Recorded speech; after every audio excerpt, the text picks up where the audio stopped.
Elena Moore thought moving into her first apartment meant freedom. But when her friend Jason sent her a hidden camera as a housewarming gift, she never expected what it would reveal. At first, it caught only her restless nights and quiet habits, until the footage showed something crawling out of the shadows, something that didn't belong in her home. Now Elena can't sleep, because every recording ends the same way, her own face staring back, smiling in a way she never remembers. When I first moved into my small apartment, it felt like the beginning of something new, something freeing. I had saved up for months just to afford the deposit, and even though the place wasn't much, I told myself it was mine. The walls were bare and pale, almost colorless, and the old floorboards groaned and creaked under my every step as if they resented my presence. But that first night, as I unpacked boxes and stacked them into corners, I felt a strange comfort. For the first time in a long time, I thought I was alone. Completely alone. The silence was thicker than I expected. It wasn't the kind of silence I was used to in my parents' house or the noisy apartment complexes I had grown up around.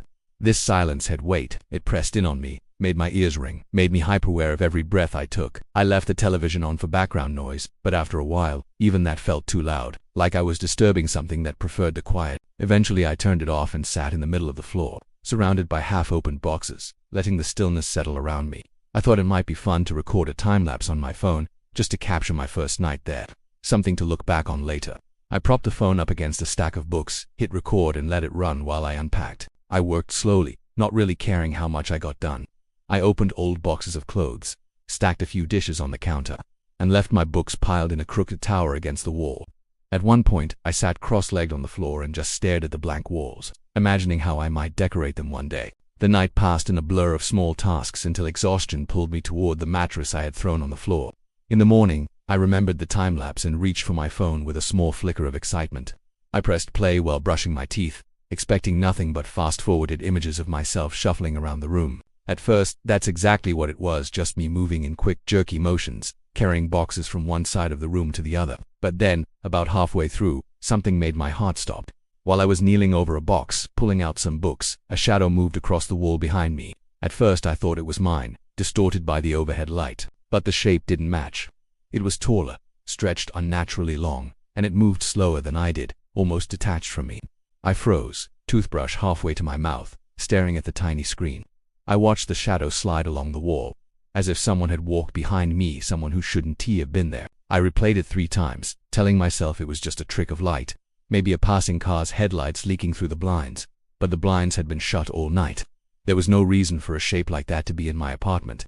And yet, there it was, clear and undeniable, moving just a step behind me as I worked. The thought of someone standing there, silent, close enough to touch me, made my stomach turn.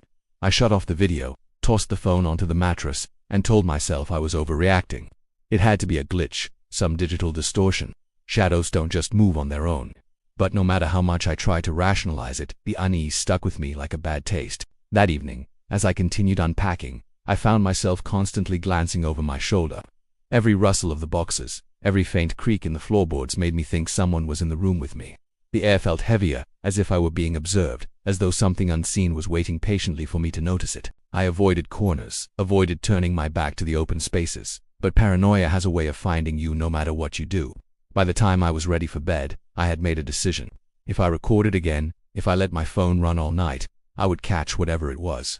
Maybe then I'd finally have proof it was just my imagination. I set the phone carefully on the nightstand, angled so it could see most of the room, and pressed record.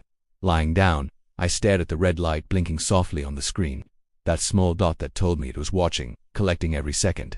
At first it was comforting, like a safeguard against the emptiness of the apartment. But as the minutes stretched on, I began to feel uneasy about it. What if I really captured something? What if I woke up to a video showing things I couldn't explain? Sleep came slowly, interrupted by shallow dreams and the feeling that I wasn't alone. At one point, I woke in the dark, heart pounding, convinced I had heard something shifting in the room. The shadows pressed against the walls like they were breathing. I stared at the phone recording beside me, and a chilling thought burrowed into my mind. What if the thing I was afraid of wasn't outside the camera's lens, but already inside it? The next morning, I woke with a heavy unease, before I even remembered why. The light creeping in through the blinds felt colder, like it had drained the warmth out of the room. My first instinct was to grab my phone, eager and terrified to see what it had captured. But when I reached for the nightstand, the space was empty. My phone was gone. A sharp panic spread through me. I pulled back the sheets, searched the floor, shoved aside boxes, even dug through my backpack. Nothing. My throat tightened as the silence pressed in again. heavier than the day before. Then I spotted it in my phone, sitting neatly on the kitchen counter. I never leave it there. My hands shook as I picked it up.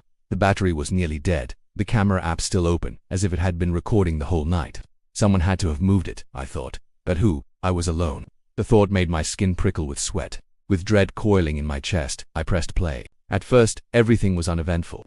Grainy footage of me shifting under the covers, tossing a little, the dim shape of my body in restless sleep. I almost convinced myself I'd wasted the effort, that there would be nothing unusual. But then, at exactly 3:17 a.m., something moved. At the far corner of the room, just beyond the frame of my bed, a blur flickered into view. It wasn't dust or light, it had weight, shape. The blur grew sharper, clearer. A figure crouched low, crawling across the floor toward me. I froze, eyes wide, pulse hammering in my ears. The camera's night mode caught the faint outline of it, a body moving on hands and knees, too slow, too deliberate.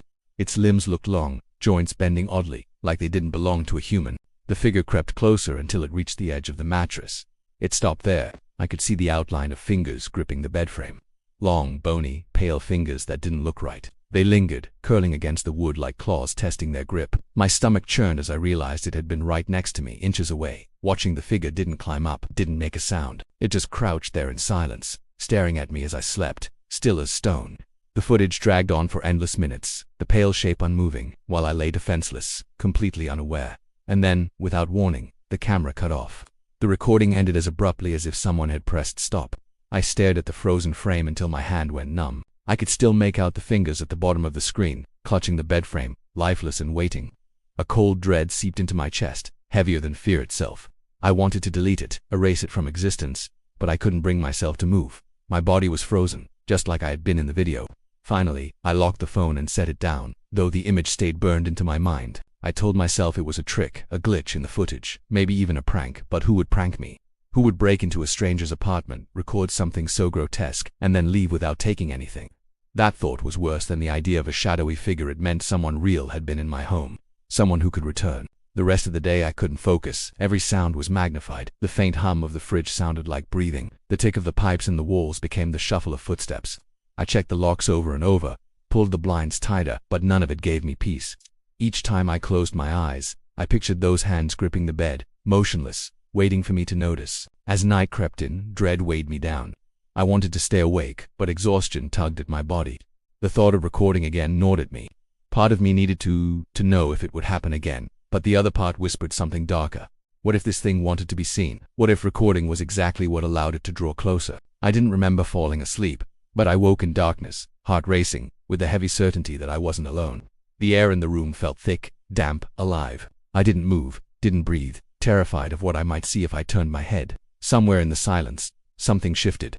A faint scrape, like a nail dragging along wood. It was coming from the bedframe. That night marked the end of my peace.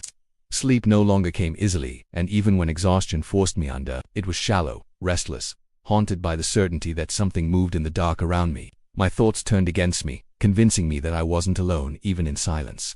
That the shadows curling into the corners of the room were watching with eyes I couldn't see.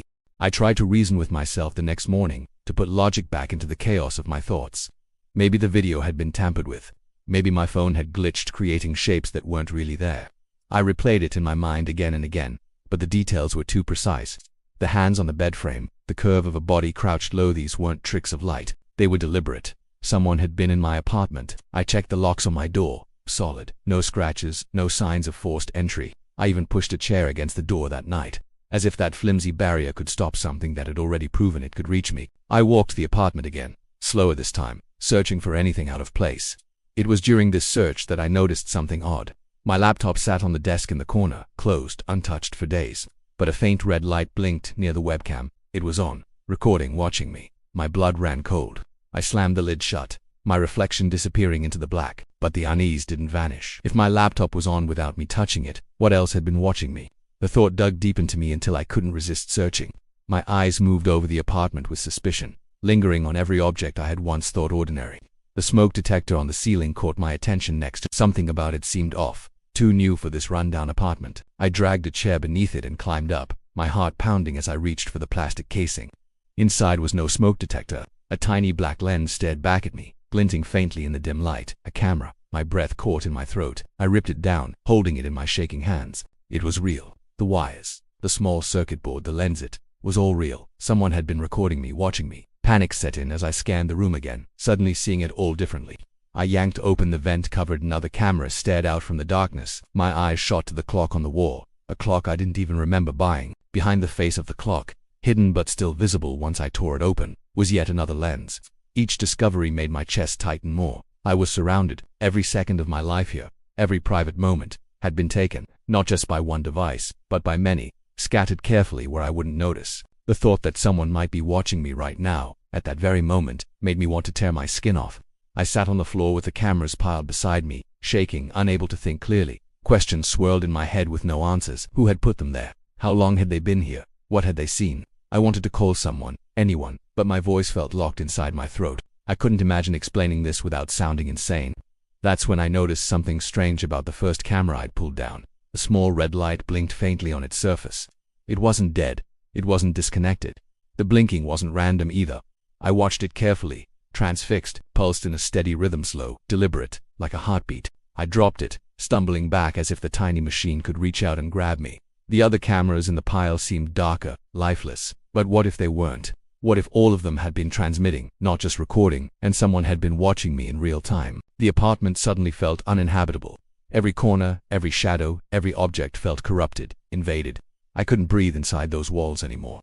But when I rushed to the door, ready to run, I froze.